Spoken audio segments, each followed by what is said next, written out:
ఆసియాలోని అతి కొద్ది అభివృద్ధి చెందిన దేశాల్లో దక్షిణ కొరియా కూడా ఒకటి. ఇదంతా ఎలా వీలైంది? మలేషియా లాగే కొరియా కూడా మొదటి దశలో విదేశీ కంపెనీలకు రెడ్ కార్పెట్ పరిచింది. ఆ తరం కొరియన్స్ గంటల తరబడి పరిశ్రమల్లో విపరీతంగా కష్టపడ్డారు.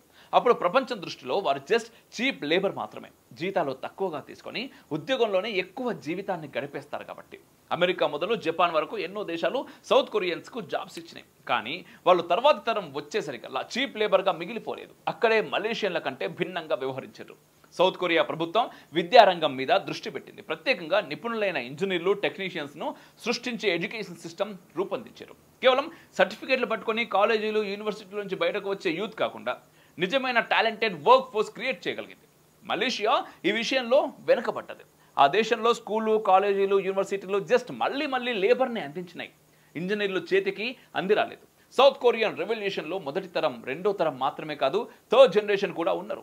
మొదటి వారు పేదరికం నుంచి బయటపడడానికి రెక్కలు ముక్కలు చేసుకున్నారు. రెండో తరం వారు ఇంజనీర్లుగా మారి తమ దేశంలోని టీవీలు, ఇతర సామాగ్రి ఉత్పత్తి చేయగలిగారు. మూడో తరం వారికి ఆవిష్కరణే ధ్యేయం. సౌత్ కొరియన్ ఎడ్యుకేషన్ సిస్టమ్ కూడా అలాంటి ఇన్నోవేషన్ను పెంచి పోషించడానికే స్పెషల్గా డిజైన్ చేశారు.